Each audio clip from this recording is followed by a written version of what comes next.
I don't know. I was trying to find a connection between like in my head between a bat being the drummer. I'm like, oh, bats echolocate, like drums like emit sound. Yes, much like things that make sense. Much like anything. Yeah, I know. That's why I didn't run with it. Yeah. I appreciate you sharing regardless. Trying, damn Um, it.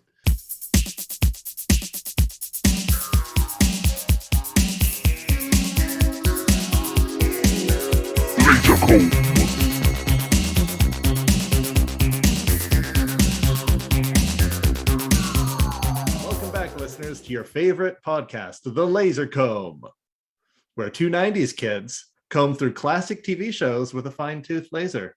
I am one of your hosts, NeoCal. And I'm the other guy, Christopher Siege. Christopher Siege. Yes. How is the Siege tank lately? The siege tank is ready to transform and roll out and talk about episode 36 of a classic 2000s show, Ruby Gloom, as chosen by our longtime Patreon subscriber, Kay, GameSprite, aka GameSprite Mode. Big shout out to her.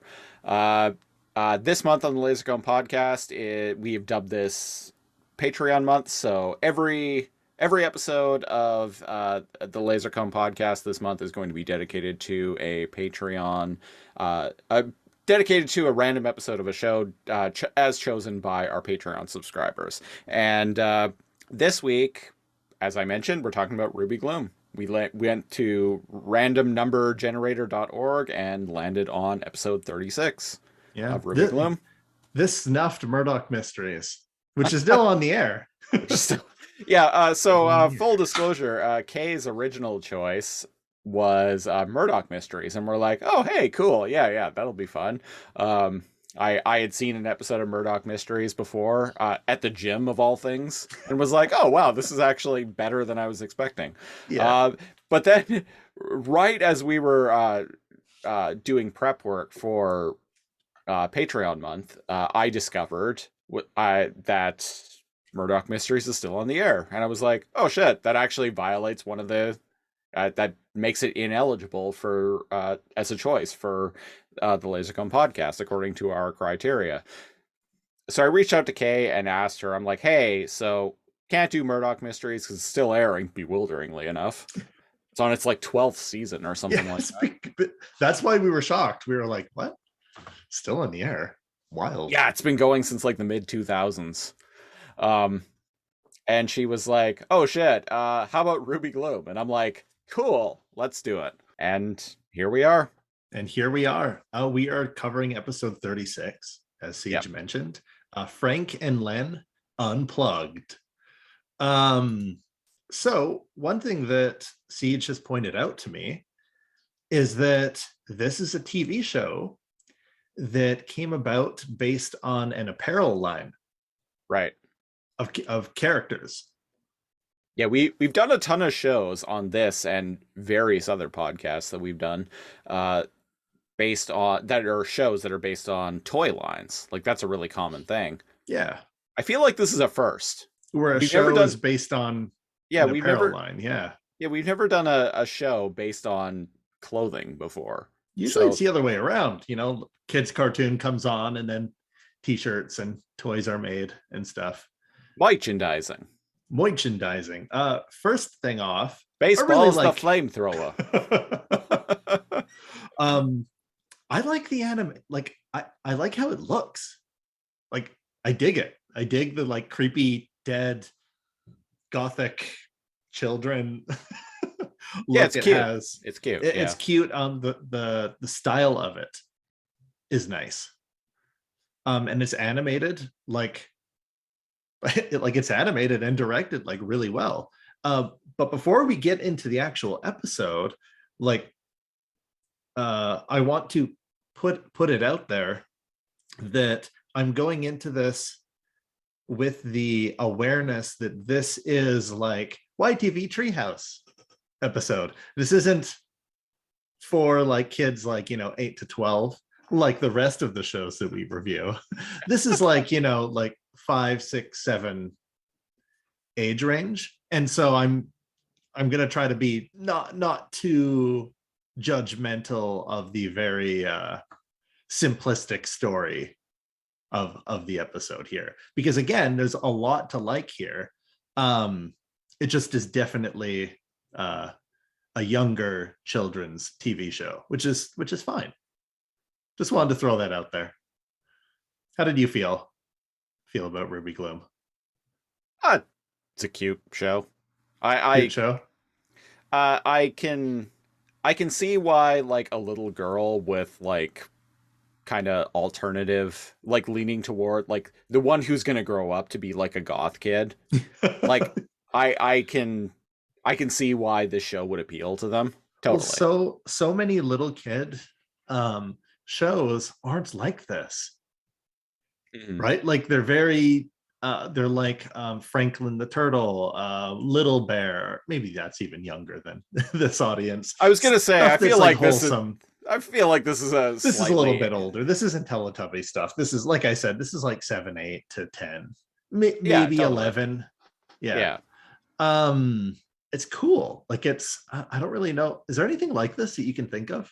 I kind of got a little bit of Beetlejuice vibes from this, honestly. Like Beetlejuice, the animated I series was looking at from when we were images of kids. Beetlejuice, the animated series, and I'm like, man, there's a show we need to watch. And then right after I watched Ruby Gloom, and I was like, oh, well, or we could just watch Ruby Gloom. Yeah, I feel like this show is kind of influenced by Beetlejuice, definitely. Yeah. Beetlejuice and probably with a Rob Zombie soundtrack. There's something with the Robs. There's something that I will give. Beetlejuice with some Rob Zombie like Living Dead Girl music video thrown in there. In a way, it's like Adam's Family in that all the characters, instead of being all like, oh yeah, like we like metal and like we're goth and all of that, the characters are just part of this like gothic macabre world, Hmm. and that's just how things are. And I kind of like that about it, kind of like how the Adams Family, they don't know that, like they don't address how weird they are. That's just how they are, and that's the vibe I get from this. No one's Uh, addressing that Misery, for example, is like a Japanese water ghost perpetually crying, that brings with a heart for a tongue. with Did you notice that? Yeah, no, I guess I need to pay attention. no, when you look at her mouth when she's talking, her what with most animated characters, what would be her tongue like is heart shaped, I I'm gonna have to check that out. which And I found pretty cute. she bring see the opposite of Amia's, bad luck everywhere she goes. Mhm. And so if she Misery, touches, interestingly enough, Misery easily the best character in this show, in yeah, my opinion. Misery is voiced by Emily Hampshire, who ended up nearly a decade after the show aired, ended up going on to star in the show Schitt's Creek, which I think she won a bunch of awards for. it's yeah, that's on my list. Everyone's like, man, you need to watch that. What are you doing with your life? It's one of those Canadian shows that crossed the border and became like big in the US as well, much Well, like Trailer Park Boys and Letter to a lesser extent Letterkenny. right, or like Reboot and Beast Oh, Wars. reboot, I guess. Yeah. Yeah. um but Misery kind of brings, well, misery with her. Things she touches breaks. She's constantly knocking things over, but instead of lamenting about it, she just kind of lives her own life. Yeah. And in a weird like play on the fact that she's like brings bad luck to everything she touches, she's the most competent. I'm getting vibes from this episode, at least, that she's the most competent one on the show. Right. She's confident in herself and her abilities. And she's what made the episode for me. Well, indeed, the episode starts with like a little video. It's like a movie time that she directed. Hmm. Very like spooky kind of mishmash of monsters, and it says Finn at the end. Yeah, it's like going for like a like French like art house type thing. Yeah, and she's like, "Well, what do you think of my demo?" And she's like asking her friends. And so who are the cast here? There's Misery that's showing off her video. There's Ruby Gloom. There's Skullboy. Yeah, Skullboy, who in my head I was just referring to as I was watching it, I was referring to as Skullface, the main antagonist of Metal Gear Solid 5. And then there's yeah, Ruby, Skullboy, and Frank and Len.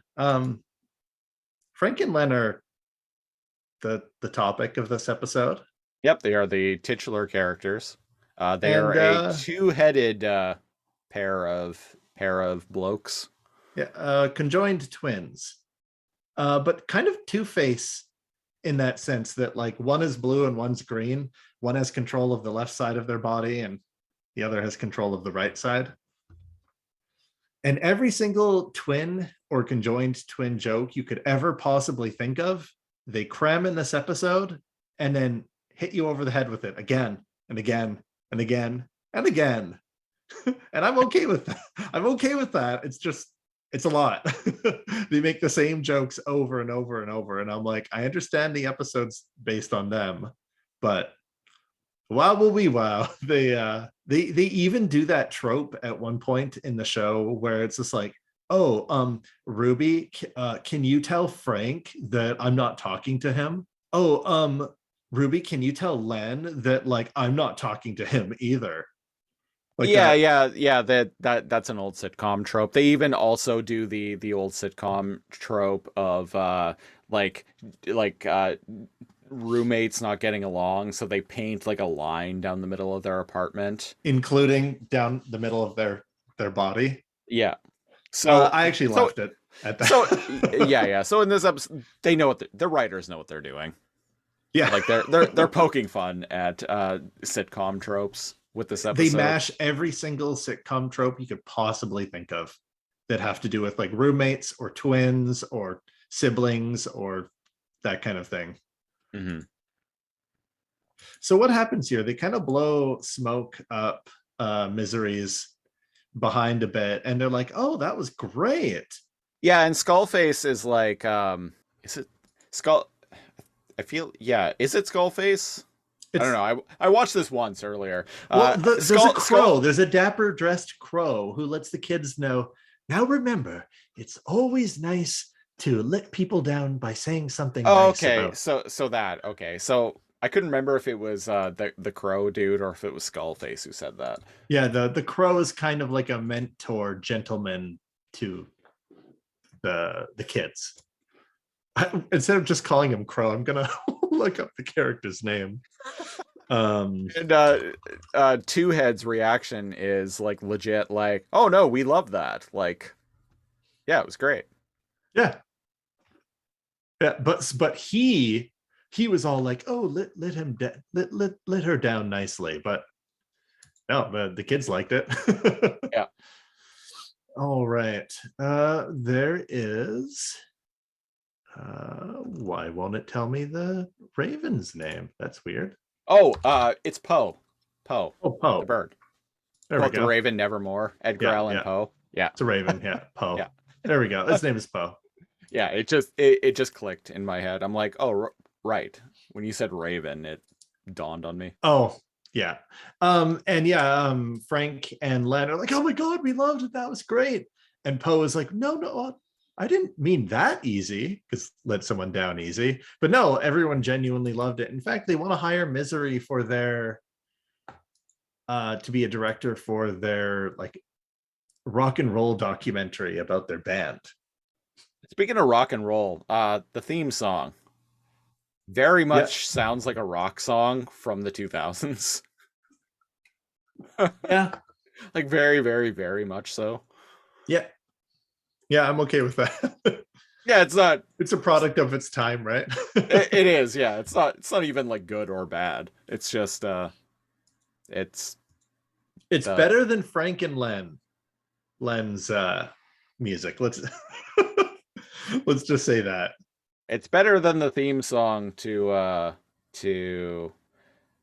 another show that we covered on the LaserComb podcast not too long ago. Whatever could you be talking about? I have a feeling What? you're talking about Code Lyoko. Yeah. Fucking hated the theme to that show. Holy shit. Yeah, it was growing on me. I've So only heard it once in my life, ladies and gentlemen, and I still hate it, like several months later. so we the whole episode of this is kind of set up like it's a documentary, but it's also like kind of like the director's behind the scenes, because she's filming herself talk about her artist like direction and process, Right. and how she wants to capture who they really are. And like, so it cuts from Misery to like Frank and Len, and then back to herself, and then Ruby, who she's like the sound engineer, aka she's just holding like the boom mic the whole oh, Iris is the one-eyed, the cycloptic girl, Yeah. behind the camera for the first half before they switch places. I also liked Iris too. Yeah, I actually like all the characters in this show to varying I degrees. did. Yeah. They're They're like, there's they're all nothing wrong. they're all kind of endearing in their own way.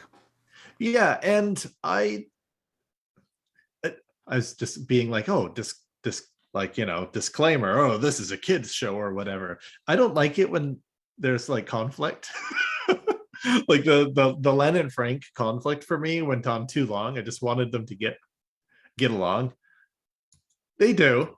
Fear not. Yeah, and this is I feel like this is kind of a weird episode for us to have landed on because like it is structured like a mockumentary. Like a mockumentary Yeah, of a band. I And liked that. oh, it's fun, but it's also like I feel like it's not really indicative to the style of the show overall. I see what you mean. Yeah, it's hard to say the pacing structure because this one's so experimental. Hmm. Again, the editing, the voice acting, like the animation, everything. This is shockingly good for a kids TV show. Speaking of the voice acting, the titular character, Ruby Gloom, is voiced by an actress named Sarah Gadon. Sarah Gadon? Gadon, whatever. Um, kind of. I looked her up, and she actually appeared in an episode of Dark Oracle. Just one episode, but things are coming full circle. Like Amazing. the show that we covered on the first episode of the LaserComb podcast, Dark Oracle, which was also chosen by Kay, aka Game Sprite Mode. Yeah, So there you go. Everything. I'm seeing a trend here. And Letterkenny, 10 episodes of Letterkenny. Wait, she's in Letterkenny? Yeah, hold our beer, listeners. Oh, she is. She plays a character named Gay. Oh, Wow. I wonder if that's his French Canadian girlfriend in the later seasons. She looks French Canadian. Yeah, I'm into it. Huh. Well, I'm gonna have to research that later, but I feel she like does a lot of stuff. Wow. yeah, she's been in a lot of things. But yeah, anyway, Ruby Gloom. Yeah, Ruby Gloom. The first part of the documentary is kind of showing the residents of, wow, I swear I've watched this. The town is called, help me out here. The town is called it takes place in, I got distracted looking at pictures of Sarah Gadon. as one does. The Wikipedia is not telling me. How dare. Well, the spooky town they live in. And apparently they Spooky go Town, late. that's fine. Hey, part of the comedy of LaserComb Productions is just making up names, fake names for things. That's feel fair. so. Yeah, no time to go into nitpicking now. Skullface, Raven Boy, Raven Man, Tarantula Man, Bird Boy, So spooky Two town. Head, Two Head. Two heads are better than one. So Poe wakes up and he's like wearing a little nightcap and he's like, sorry, what? I can't do the interview because I can't hear you. And then it also cuts to a little bat, and I can't tell if they're going for an Indian accent or is it a cat or a Transylvanian accent. It's a bat. It's a bat. Batty bat face. He's like, I can't go back to sleep because the music is too loud. And I'm like, you're a bat. What are you doing sleeping at night? Oh, the thing in the bed, right. I had no idea what that creature was. It just grabbed its little ears and it showed bat wings. So I'm going with Okay. that. Yeah, when I was watching it, I'm like, it's just a like It's a black thing with a cute little scarf. it's just this like cartoon glob. I don't know. Yeah, with big eyes, and he's got a sharp. Yeah, it's a vampire bat, presumably. But I find it again, like, kudos to the writers. It's a bat trying to sleep at night. And it can't sleep. So there's a little joke in there, I feel. Yeah. And you know what? I bet you kids notice that stuff. I bet you kids are like, hey, wait a second. Bats are nocturnal. Ha ha ha, that's funny because bats sleep during the day. They don't sleep at night, they fly around. They fly around and eat moths, and some of them eat fruit. Some of them drink your blood. Some of them fight crime. Some of them fight crime and are billionaires. Yeah. Some of them fight crime and aren't billionaires. It's a complex world of bats out there. Bats are many things to the human psyche. Audio listeners. World of bats out there. Complex world of bats out there. Oh fuck! That is a Cal quote for the ages right there. So my favorite thing is I immediately forget them, and then Siege remembers. So, what did I say? Complex world of bats. Complex world of bats out there. I'm gonna post that on Twitter later. Just like our Optimus Primal quote. On our Beast Wars podcast, Too Much Energon. Yeah. So we finally get some like interview with like Misery and Frank and Len. Two-Head. With Two-Head. And she's like, so can you tell everyone how you two met? And I do a bad job, but I fucking like love how they did her voice. Yeah, totally. And they act like they're separate individuals, which I'm actually starting to appreciate now. Yeah. Like they're roommates. They don't basically acknowledge that they're conjoined twins at all. Have we even up to this point? Not really, no. Yeah. Other than me calling them Two-Head. Yeah.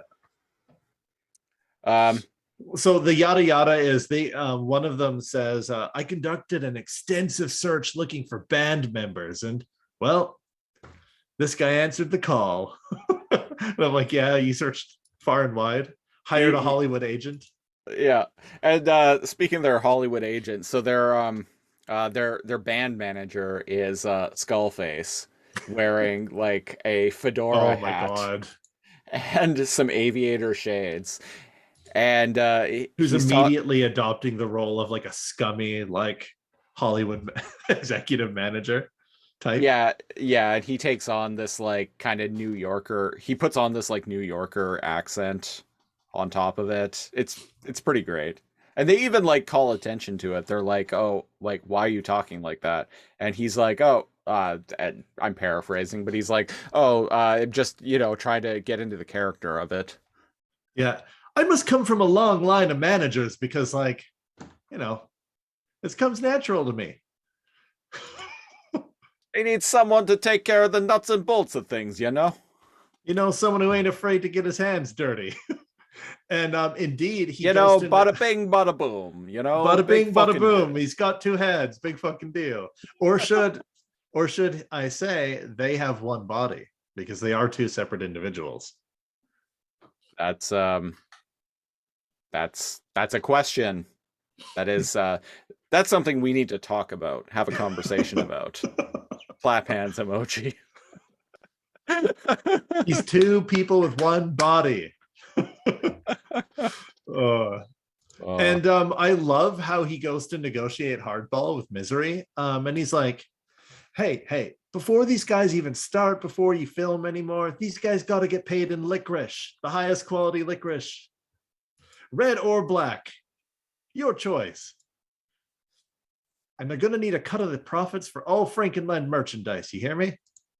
Which kind of the licorice thing kind of surprised me, because like I've never met anyone other than myself who likes black licorice. Well, one of them must like it and the other one hates it. I hate it. Everyone I've ever met hates black licorice. I love it. I even loved it when I was a kid. But yeah, no, Oh, my partner. Oh, there you go. There you go. There you met one other human being. Yeah, there you go. It's I don't know. I love black licorice. I don't understand why what people's aversion to it is. Kay, game sprite mode. Let us know. Red or black licorice? Red or black licorice, or both. Or both. Why not both? Both are good. And I just realized Skullboy is interviewing Misery with the popsicle that he keeps putting in his mouth as if it's a microphone. It's, right. it's just his popsicle. Wow, didn't notice that. Or and he's like all like, it's like a lollipop. A lollipop, I mean, yeah. And for me, those words were always interchangeable.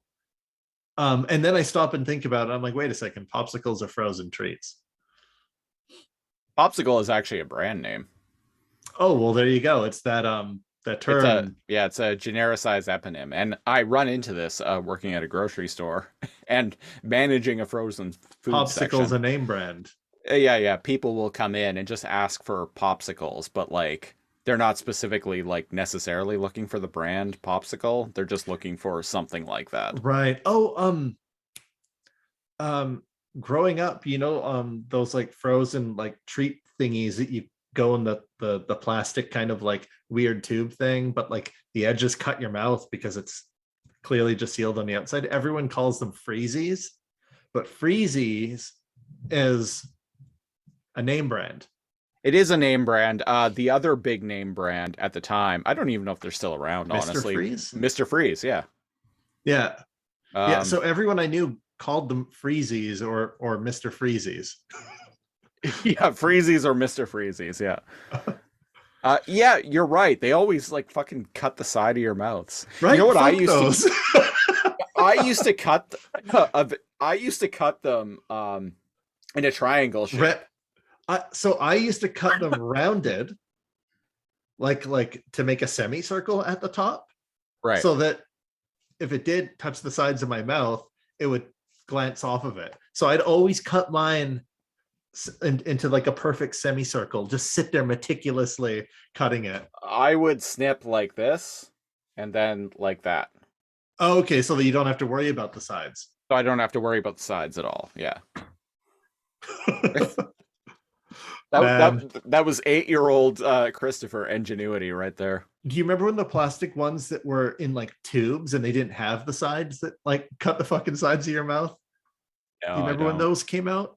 No. Oh, what were those called? I'll get back to you on that. It'll pop up into my head. Remember ring pops? Every once in a while I still see like a kid with one of those and I'm like, that's a lot of work. Like, wow, I never had patience for lollipops or suckers or popsicles when I was a kid. Oh no, neither did I. And I used to get, like even as an adult, like if once in a while I would get like a lollipop or something, like one given to me or whatever, I always just bite into it right away. I'm just like crunch. Yeah. And people are like, you're supposed to suck on it. And I'm like, what are you gonna do? Screw the rules. I have something to say. It's better to burn out than to fade away. It's better to die while you're the hero instead of living long enough till you become the villain or something like that. I was quoting the Kurgan from Highlander. Oh, that's what that was. Yeah, I was Yeah, like, I don't quite. I've heard it said, couldn't remember I what it I just was. rewatched Highlander recently over the Christmas and New Year's break, just randomly one day because I was like, oh, I wonder if it's. I was talking about I made a Highlander reference to someone, and I started talking Only to them one. over text about it, and I was like, oh yeah, this is like I'm referencing a bit from Highlander, and they're like, oh, haha, and I'm like, I wonder if I have an afternoon free. I wonder if Highlander is on a streaming service. And lo and behold, it was on Amazon Prime Video. So I'm like, fuck it. Amazing. Why not? Let's just watch Highlander for like the 50th time. I've only watched it a couple times, so clearly I must put it on my list. Clearly, it is a front runner for a Lasercomb Patreon commentary track. That's You know what I true. you know what I will say about that movie though? Watching it for the first time in several years, What's that? fight choreography is fucking terrible. The fight choreography is like laughably bad in that movie. I want to throw one into. I want to throw my hat in. The first Mortal Kombat movie. Oh yeah, yeah. Boy, Uh, that is bad in the best way possible. I haven't seen that movie since like 1999. I was never a big fan of it. Oh, I think you'll appreciate it in your wise age. Yeah. Yeah, if we can appreciate The Room, we can appreciate Mortal Kombat. Oh, yeah, but well, Mortal Oh, Kombat. fun fact about Mortal Kombat. Back in the early 90s, I remember seeing commercials for the game Mortal Kombat when I was like 8 years old. And the commercial was a bunch of people like like a crowd, huge crowd of people like gathering like in front in like Times Square or something, and they were all like sticking their arms in the air and yelling "Mortal Kombat." What the fuck? But at the time, Okay, when I was like not knowing at all at the time what Mortal Kombat was, I thought they were yelling "Mario, come back." Mario, come back. Do do do do Mario, do do come. do do do. Exactly. Do do do do do do do do do do. Yes, So the iconic Mario 2.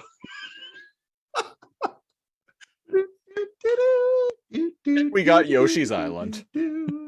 Yeah. But yeah, so anytime to this day, and this was like fucking 30 years ago at this point, but to this day, anytime I hear Mortal Kombat, that all like in the back of my head, I always remember the time when I was like 7 or 8 years old and saw a commercial for Mortal Kombat for the first time and thought people were yelling Mario comeback. Mario, come back. Do do do do do do do do do do do. Very, That's great. I very, love. very stupid sidebar. What's that? There's a saying for or a term for myth, like remembering like lyrics or a slogan like wrong, but I can't remember what it is right now. And I love that when people open up about like, what? Those are the lyrics? I thought he was saying this. Misheard lyrics were such a thing on YouTube in the like mid to late 2000s. And unfortunately Oh now wow, yeah, yeah. unfortunately now because of like YouTube's copyright cops, like it's not a thing that can really exist anymore. Right. I remember that was pretty big. But Do you there were remember fun sharing? misheard your lyrics videos, especially for death metal songs. Like there was a great one for Death and Fire by Amon Amarth. And like even to this day, like I still remember like a lot of the misheard lyrics in that video when I Okay. listen to the song. And Death and Fire by Amon Amarth is literally one of my favorite songs of all time.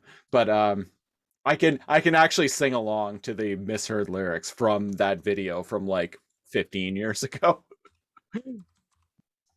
I remember you shared it with me. There was a music video called Moscow by Genghis Khan. Right, And it was a right. dude dressed like Santa Claus almost. doing like kind of like a Russian folk dance, and everyone behind him being like the Power Rangers in very brightly lit, kind of like tunics. Yeah, it turns out German disco is totally a thing. Because the lyrics in that song are in German. And if you think of like back to like Boney M, who did Rah Rah Rasputin, lover of the Russian queen. Like Yeah, yeah. they were German too. So apparently like German disco was kind of a thing in the late 70s to early I 80s. discovered that. I'm glad that you discovered that in the 2000s, when Misheard Lyrics was a thing. My friend was obsessed with that song, Oh and really? I was too. And it had wrong subtitles, and I know most of that song's like misheard lyrics. Nice. And I can't find it now because, like you said, copyright takes down things, right? Like Genghis Khan Vivo took all of that stuff down years and years ago. Hmm. Um, but I still remember um uh like weird lines like porcelain is the surest plan. Ha ha ha ha ha. Like, and other things like that, even though I have no idea what it's actually said. So yeah, that's a product of the 2000s for sure. So Totally. Much like this show. anybody with younger siblings that were watching Ruby Gloom, if anyone has any idea of what Ruby Gloom is, they probably know exactly what we were talking about. Oh man. But what is, man, to get back to Ruby Gloom, what was it? Skullface was negotiating with Misery. Oh, Yeah. right, And yeah. Misery is just standing there and she has one expression. Okay. So Misery has black hair. It always looks wet. Her eyes are kind of like tilted in a way where she looks like she's always miserable. And there are always tears like streaming from her eyes. She looks kind of dead, like kind of like she was drowned or something like that. And she has a purple veil over her head. And True she to her just, name, Misery, she looks perpetually sad. which is weird because she's, I don't think she was sad once on the on the show. And I really like that contrast. And while Skullface is like, all right, see, and they're gonna get an unlimited supply of licorice in their dressing room before the shows. Got it? And Misery just stares at him, doesn't look angry, doesn't change expressions, and Skullboy like starts like wringing his hands. He's like, oh, okay, how about this? Their cut is gonna be nothing, and we can live with that. He really drives a hard bargain, hey? Yeah, she's like, you drive a hard bargain, lady. You drive a And instead hard of bargain. a hard bargain, and we get nothing. And Len and Frank are like, oh, good job, boss. Yeah. And then it cuts to an interview with him, and he's like, hey, I had to play hardball with her. You know how it is. That's the biz. And I'm like, oh, lol. This show could be funny. That's show business, baby. Yeah. Misery asks them, so did you two always play rock? And they're like, no, we've gone through other phases of music before, but we don't like to talk about it. And it cuts to Them playing like like the accordion. the accordion and like the tuba, like folkish, like kind of like music. Yeah, montage of their early days. And then Misery, I just realized I didn't catch this the first watch through. She's throwing some drama in the group on purpose. She's like, so out of the two of you, who would you say is the decision maker of the group? And I'm like, oh, you rascal. You sly character, you. I see that she purposely did this now, and I did not catch that the first time. You rascal. And then Ruby Gloom's like, hey, you know what we need? A going away party, because they're going on tour. But like their tour is just like the town they live in. Yeah. So I'm getting I think if I recall correctly, like a character even mentions something to that effect. they Like, do, yeah. isn't a tour like traveling around? Like, aren't you just playing here? They're like, can you even really call that a tour? Yeah, Yeah. they shut that down. So I'm getting that Ruby is the really upbeat, positive character. Yeah, totally. Interesting. Like she's kind of a, even though she's the titular character, she's kind of a bit player Yeah, in we this don't get to episode. see much of what the other characters are like because the No, no, lens is no, no. focused on. Ruby is kind of a bit player. Yeah, that's what I mean. Yeah, yeah. Yeah, I agree. We don't get to see what like Ruby or Iris or Crowman are really like because it's focused a lot on Len and Frank and Misery. Hmm. Uh, And Skullface too. yeah, Skullface, Well, and I think, everyone's favorite Marvel villain. well, and I think, perhaps ironically, I feel like Ruby might have the her and Poe probably have like the least amount to do in this episode. Ruby's kind of just there and she like interacts with people, but she doesn't really drive the plot forward at all in this episode. Yeah, Yeah. yeah, yeah. We don't get to see, but the little glimpses we get, we can piece together their personalities. Hmm. Yeah, everyone's pretty well defined in this show. I dig it. And so what happens during like the party, which nobody except the main cast shows up to? I'm like, are there other people in the town? Or is this just a group of kids that are friends and they think they're hotter shit than they actually are? I don't know. I don't know who else lives in Spooky Town. Are they even alive? All these kids dead? I got questions. Is this real life? Is this the real just life? fantasy? Caught in a landslide? So there's some drama and the band breaks up. Yeah, the band breaks up, and afterward, Two Head have like quite literally a shower curtain hung Oh, is between that them. that what that is? Yeah, it's a shower curtain. Uh, a shower curtain or just a regular curtain, but I kind of get shower curtain vibes from it. Anyway, hung between their heads so they don't So they have to don't have look at to each other. see each other. Yeah.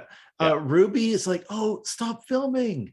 And like is worried about her friends or whatever, but it's clear that Misery is like, this is like juicy documentary footage.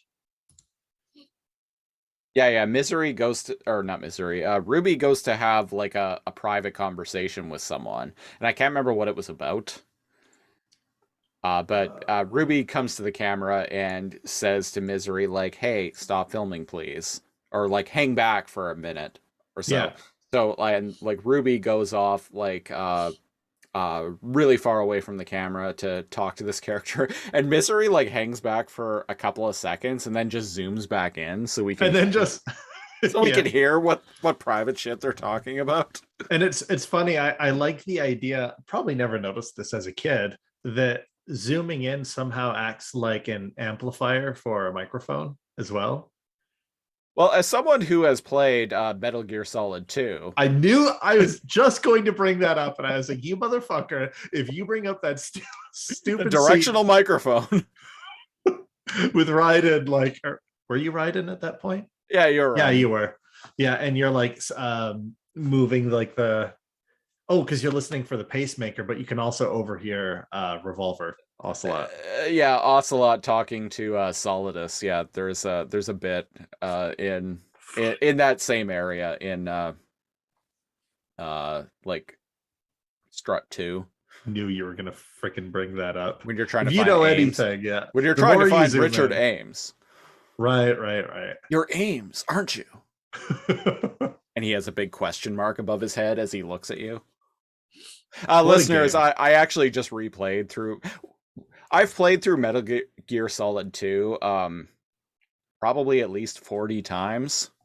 Oh, 40 in my life. I was really fucking into that game in the early 2000s. I don't think I've beaten it. But I just replayed through it recently, a few months ago, a couple months back for the 20th anniversary of the game's release. So a lot of MGS2 stuff is really fresh in my head. Amazing. I knew there was no escaping that. As soon as I said zoom in and then it amplifies the sound too, I was like, oh fuck, he's gonna bring up Metal Gear Solid 2. So yeah, it was Ruby talking to Skullboy about how they're gonna get the band back together. Yeah. But Ruby's not talking about the band. She's actually worried about her friends. So Ruby is the friend. Misery just wants because she even says, Ruby's like, oh, we need to help them. Can you like cut the camera? And Misery's like, that's a good ending to act one, which funny enough is the ending to the first act of this episode that kind of like wraps up that first chunk. So No, and we're beyond the first act. oh, In you're right. No, Yeah, I'm whipping around here. We're well beyond the first act.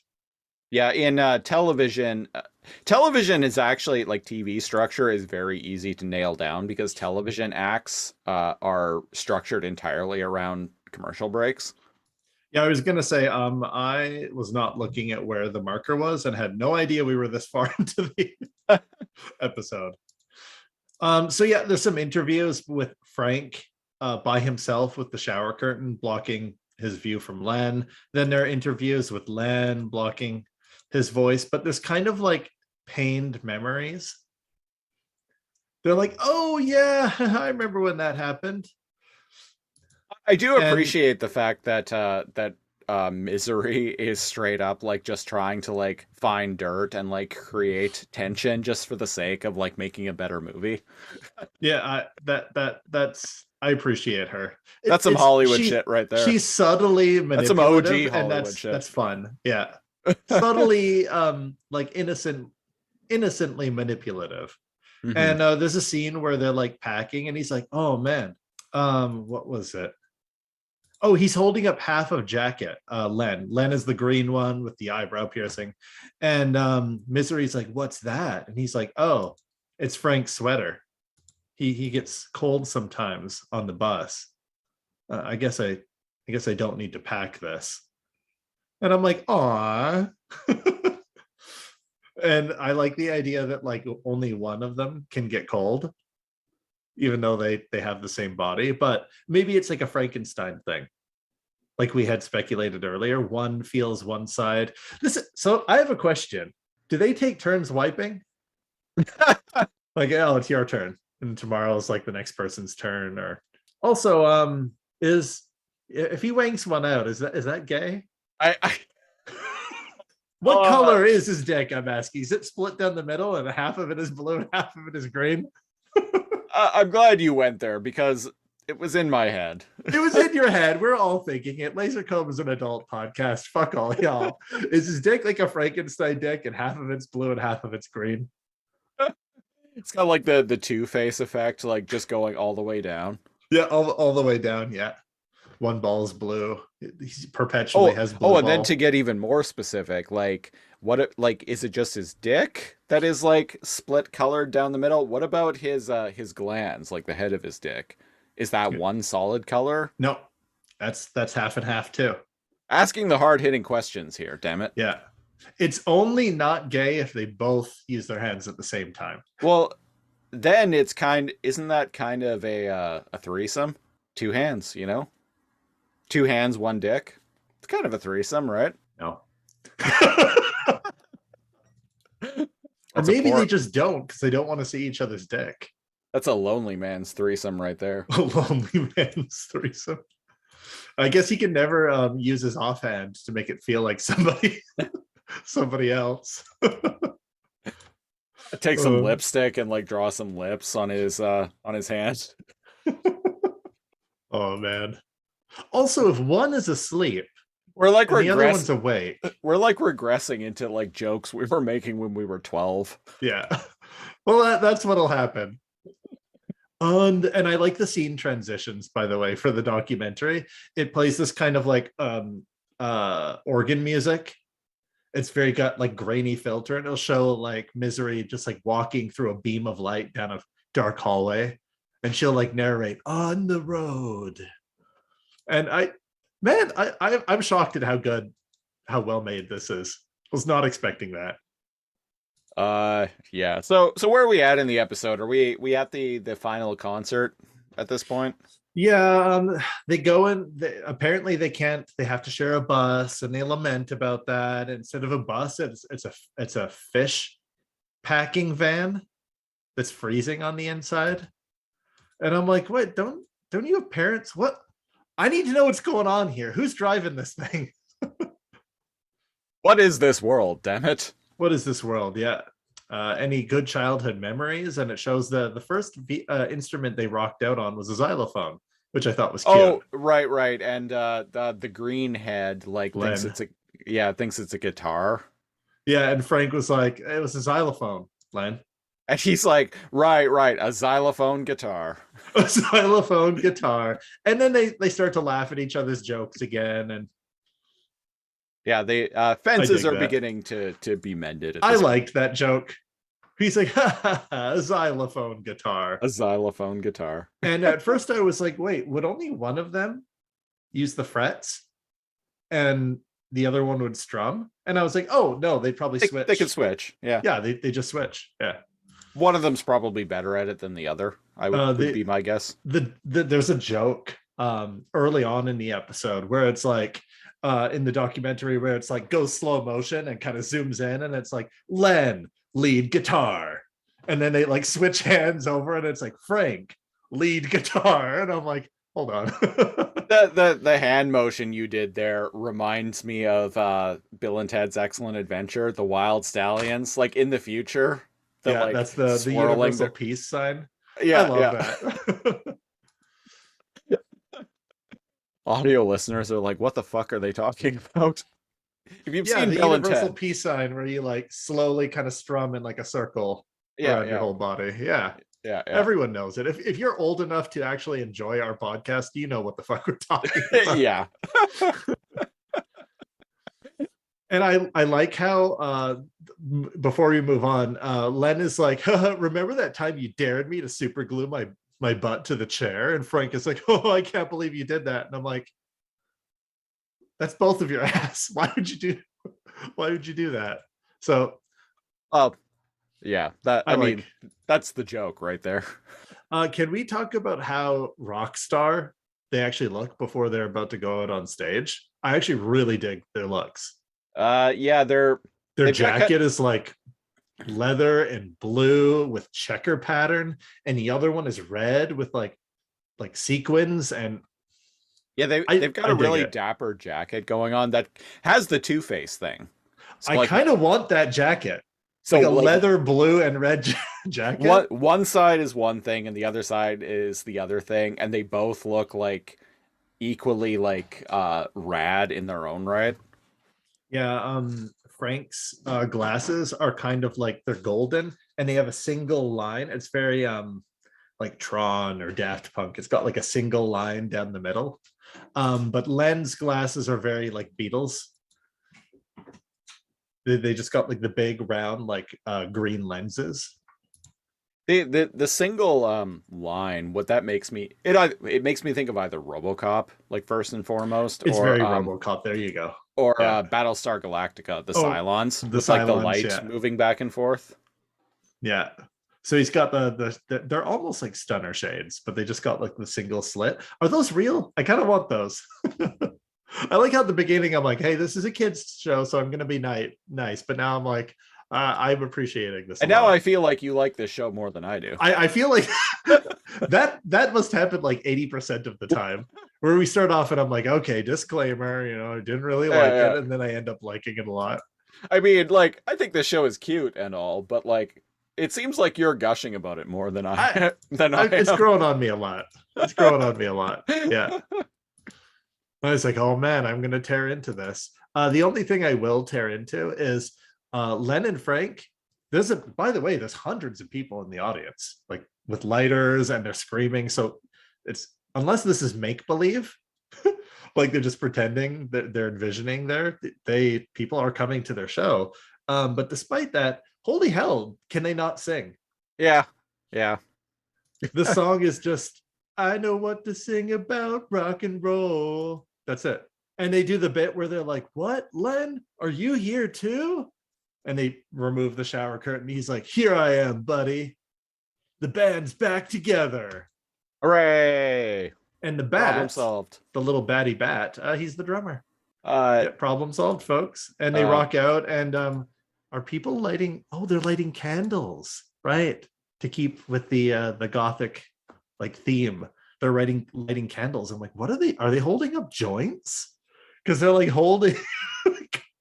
They almost look like joints, and I'm like, is everyone like blazing up? No, they're candles. Well, I guess that's what you do in an Addams Family-esque concert. You hold up a candle. Rad. On at least on the YouTube one, there's a little segment after the end There's an epilogue. credits. There's an epilogue of sorts. Yeah, yeah. I'm not sure what the lesson is with With Iris. Iris reading poetry. Yeah. But it from what I remember, it's not very good poetry, and I think that's the joke. Is yeah, and what the lesson I think there is, it's like, oh, it's okay to be alone with your thoughts. And I was like, oh wow, like okay, I like her personality. And It's okay to be alone with your thoughts, and doesn't she do like a whole bunch of like really mundane things? well, she's like, it's okay to like read a book. And here, what does she say? She says, alone time. Yeah, me time. So she sits in a chair, and there's something that struck me, and I was like, holy shit, are you me? She she says, nothing like enjoying your alone time doing nothing. Yep, absolutely nothing. Yep, nothing at all. Here I am. And she's like kicking and like fidgeting, and there's that sound of like a ticking clock. And she's looking around, and she starts spinning in her chair, and she's like, yeah, you just gotta sit back and smell the flowers. And then like a pile of flowers falls on her, and I'm like, ADD girl, ADD. I appreciate the joke here that she's like giving like, and this was like really common in cartoons in the 80s and 90s, and it was actually there was a reason why cartoons back in the day had these. They would usually have like PSAs of sorts. Yeah, at the end. It was actually a government like mandated thing for a time. Um, but and it would usually be like characters in the show like kind of breaking like the show's storyline, like or the universe of the show, and just giving kids like some sort of like PSA, like some sort of life lesson. So I appreciate yeah. here that the show does it, and the lesson here is like the girl is like being like, hey, no, it's it's good to be alone. It's good to be alone, like by yourself, doing nothing, and it just illustrates just how fucking boring it is being by yourself doing absolutely nothing. I I felt that a lot. And she's like fidgeting. It's like, here we go, hoo-ha. And she like freaks out, does somersaults, and jumps around through the flowers. And Yeah, I she's was like, wrong. yeah, smell the flowers. Yeah, I was conflating that with the beginning of the episode has some poetry. So I was Oh, mixing the right, two up right. in my Yeah, head. yeah. Yeah, yeah. Yeah, sorry about the weird lighting there. And I was like, I don't know why, maybe because I was immersed and I was viewing it as if I was like a kid, but I was like, man, really wish somebody could have identified that I had ADD at an earlier age instead of like painfully during the doctor shortage times trying to get this bitch diagnosed. But yeah, I feel Iris here. Like she can't even like sit still, and she has to like fidget and look around and like touch things, and I'm like, man, yeah, yeah, I feel that. So I'm glad it went out on that like little note. Yeah, I mean, and I feel like we are just slightly before the time of when like fucking everyone was getting diagnosed, like every kid was getting diagnosed with ADD. Like I feel Just like a that little bit just a before. little bit, like maybe 5, 10 years before. Yeah, and my cousin was. So I was like, haha, of course he has ADD. What a loser. Want to go ride bikes? Um and man, yeah, might have been a whole different life for me if I had gotten the shit diagnosed earlier, but here we are, born to have ADD and not be kings of the universe. Or princes for that matter. Who voices Iris? Her voice sounds so familiar. Uh, Iris. I have it right in Oh front of me. my. Who's your actress? Voiced by Stacy DePa. Stacy DePass. Deep. Yeah. Look this up. What do you got? What do you got? Did she also do another? She did Ruby, right? Nope. Like Iris and no? Is that someone else? Different actress. Different actress. Oh wow, she has a career that's longer than the Bible. Holy moly. Does lots of cartoons, by the looks of it. Wow, she is still regularly acting. Holy moly. See if there's anything I recognize her from. I'm on her IMDb right now. Oh. We're back at 2010, and I still don't recognize any of these shows.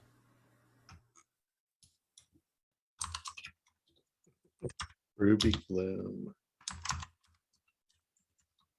Bear with us, folks. Yeah, bear with us. We're doing some journalism. Yeah, Stacy DePa. She did a voice in Undergrads.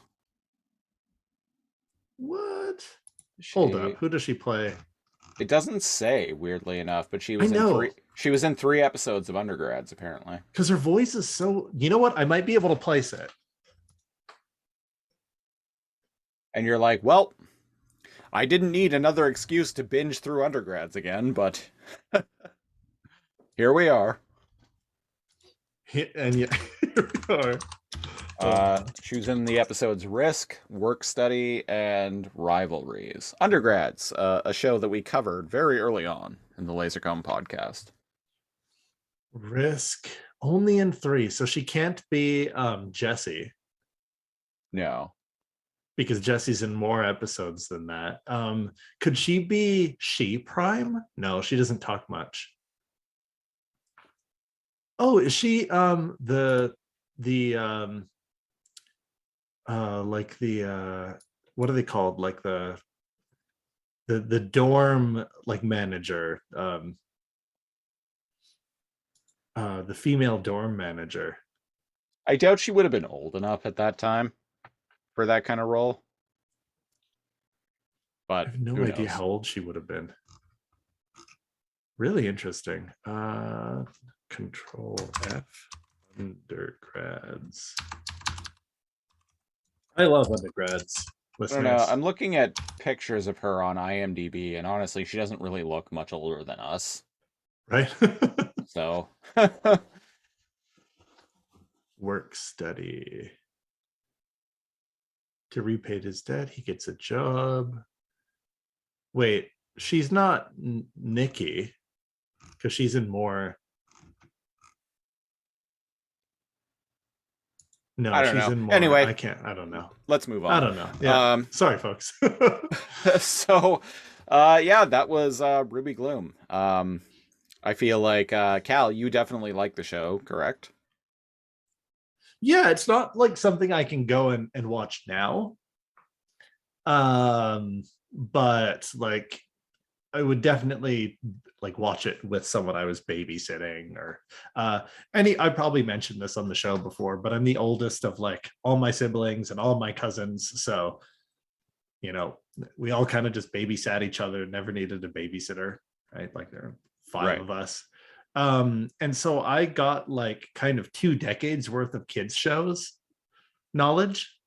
And this is right outside of like the kids shows that I'm like familiar with. I'm familiar with like kids shows from like late 80s into the 2000s, and this one missed me. Well, I actually my ex partner has a couple siblings who are a few years younger than her, and she has kind of echoed the same sentiment to me. I grew up a only child. I have, I think, 5 siblings in total. That's a lengthy story right there. But I grew up an only child, and have never really spent a ton of time around children. So I have my pocket of uh, uh like I have my time like growing up with children's programming like in the 90s, 80s, like late mid to late 80s stuff and like early to mid 90s stuff. Like Right. that was my jam. Um and I'm kind of unaware of anything beyond that for the most part, other than Yeah. like a couple things like Max and Ruby, I think is a hilarious show from the 2000s, but Max and Ruby, what was that? it was a show about a couple of rabbits. The Oh, sibling that rabbits. one. I remember those are from that was part of Treehouse. I was just Tree making fun of YTV Treehouse, but Treehouse, yeah. yeah. Yeah. The younger rabbit, the younger brother was like never talked at all, but he was a complete shithead. I'm familiar with like Arthur. Hilarious, by the way, even for adults, probably more so as an adult. Franklin, Clifford, Teletubbies, blah blah blah. Like I said, basically anything from the 90s into the 2000s. Um, Well, what did I used to Clifford is even from before our time. Clifford the Big way Red before? It was Dog a is a book, yeah, kids book. really old franchise. There was just a movie actually that came out based on it that apparently is not very good. What was that book series that? Oh, right, I forgot about that. What was that book series that kind of Richard Scarry? Uh, Richard Scarry, like the whole Busy Town thing, right? I have no idea what you're talking about. If you Google Richard Scarry, Max and Ruby look like the same art style that Richard Scarry um, All right, I'm does. looking it up. He's going in, and he did a lot of kids books. So there were Bernstein Bears, Richard Scarry, and kind of who's that other guy that did like Oh, Green Eggs and Ham? Scary, Richard Scary, Scary. sorry. I always said scary as a kid. There's two R's, so in my head, it's should be Scary, I Yeah, think. but Busy Town and just that animation style of the animals and the cats and stuff. That's Oh what yeah. Max and Ruby kind of looked like. Might not be him, but reminds me of it. Could Yeah, be influenced. I've seen a ton of books with this art style right. growing So up, so so you've seen his books. You just they weren't memorable because you didn't read them. And I read a yeah, lot though of those ones to my I was from my never mom too. I was never into that kind of stuff when I was a kid. Like, Too cool for school, I see. well, it's just like for me, like when I was a kid, like I got into things like I was into Ninja Turtles and I was into That's Transformers and fair. Yeah. X-Men and Batman. Like things needed to be like robots, superheroes, or weird like mutants. Like that was the kind of Right. stuff I was in. Like shows like, Arthur or like Hey Arnold or like Doug, like very like shows with like very ordinary characters like just didn't really appeal to me. Right. And maybe it's because I had siblings and cousins and stuff that I would watch that stuff and maybe I wouldn't have. We were very much the generation where like, G.I. Joes and Transformers were thrust upon us. Mm-hmm. Love I've GI had to Joe. watch I've had to watch Teletubbies, folks, and it's rough. Remember the whole like the whole outcry that happened when everyone thought like Tinky Winky was a like was gay or something. I don't know. I remember everyone being outraged about that in the Sounds like like a late 4chan 90s. troll. No, this was actually something like I remember seeing on the news in like 1998 or something like that. People like being like just completely pissed off about this. And they're like, "Oh, it even has a triangle on top of its head and that is a symbol of the gays." Wow, Uh, I guess the satanic panic of the 80s wore off and they were looking for some other witch hunt to... Yeah, after they had already claimed Power Rangers for making kids karate chop each other to death, and Beavis and Butthead making kids burn their parents' houses down. Oh, I missed that one. Yeah, that was the thing too. Lol. My mom, I've talked about this on various shows before, but my mom like very much bought into all of those like parent scares that that were really really common in the 90s. Oh yeah, you've mentioned that. Yeah, she bought into all of them like hook, line, and sinker. So No like any Dungeons and Dragons for you. no Dungeons and Dragons for me, no Mario comeback for me, no Mortal Kombat for me. I wasn't allowed to play that. Yeah, after a certain point, wasn't allowed to watch Power Rangers anymore. Was never allowed to watch Beavis and Butthead. Wasn't allowed to watch Simpsons after a certain point Wow. because uh, some like news show said that Bart Simpson was like making kids hate their parents or something like I don't know. Anyway, we've gone really really far off the rails. That was That's what we do here, folks. thank you, Game Sprite Mode, for all your patronage. That was us talking about Ruby Gloom for at least some of the past however long we've been recording. Most of it, half of there were parts that were Ruby Gloom. Overall, good show. Yeah. Yeah, I wear a shirt with like one or more of the characters on it. It's yeah. just That it's rad. big fan of Misery. So that was episode 19 of the Lasercomb podcast. Uh, if you want to support the show, best way to do that is go to Patreon, patreon.com/lazorcomb, LAZORCOMB. We're starting at the $5 and up tier. You get bonus preamble audio each and every week of this and all of the other shows that we do. And you also get a monthly-ish commentary track where we talk over a movie of our choosing. Yeah. Uh, Stay tuned for Mortal Kombat. Stay tuned for Mortal Kombat. That can be the pick for your birthday month. Oh, there we go. We can do Mario Comeback.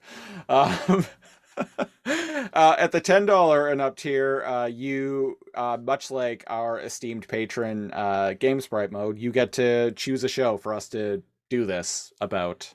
You also get our weekly news and current events program, Lasercomb Tonight.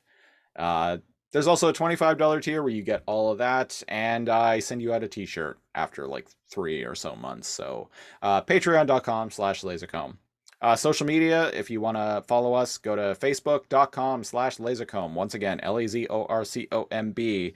It's kind of the central hub for this and all of the other various shows that we do week in and week out for your listening pleasure.